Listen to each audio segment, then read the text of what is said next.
Deuteronômio capítulo 29, começamos aqui já o quarto discurso de Moisés, né? O terceiro discurso de Moisés, ele terminou lá no Deuteronômio 28, tá?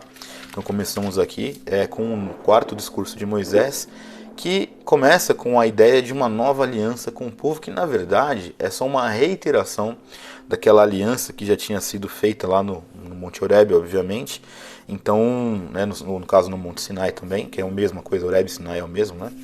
E aí você percebe que Moisés, então, falando com esse povo, faz esse povo ter o máximo de entendimento possível que aquela aliança ainda estava vigente. Então, quando você olha, por exemplo, o versículo 10, hoje todos vocês estão diante do Senhor, seu Deus, e os chefes das tribos, os anciões, os oficiais, todos os homens de Israel, as crianças, as mulheres e os estrangeiros que se encontram neste arraial, desde o rachador de lenha até o tirador de água, ou seja, todos estavam ali, tá? Para que entrem na aliança do Senhor seu Deus e no juramento que hoje o Senhor seu Deus está fazendo com vocês, para que hoje os estabeleça por seu povo e ele seja o Deus de vocês, como ele lhe prometeu e como jurou aos pais de vocês, Abraão, Isaque e Jacó. Então você repara o que está sendo dito aqui, que a todos aqueles que estavam naquele arraial, ainda que sejam estrangeiros, todos esses estavam entrando na aliança do Senhor, ou seja, era uma reiteração dessa aliança. E claro que, como o contexto histórico já nos mostrou, Moisés ele começa então a relembrar esse povo. Fala, olha, a aliança não é somente com vocês, não, é também com todos que estão aqui hoje, com aqueles que não estão aqui hoje, porque vocês se lembram que nós habitamos na terra do Egito, né?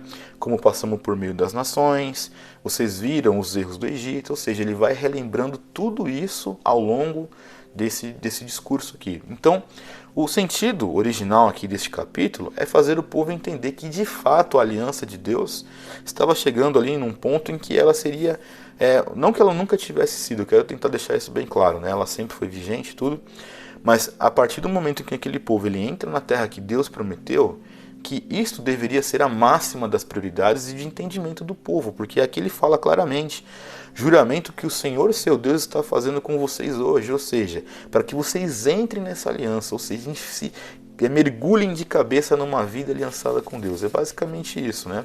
Ou seja, tudo aquilo que eles tinham que fazer, toda a rotina de vida deles, deveriam estar pautados em prioridade a caminhar com este entendimento. Eu vivo uma aliança com Deus. A minha aliança com Deus, este povo vive uma aliança com Deus, a qual estou inserido. E isto deveria ser aquilo que modifica a forma da pessoa enxergar a vida.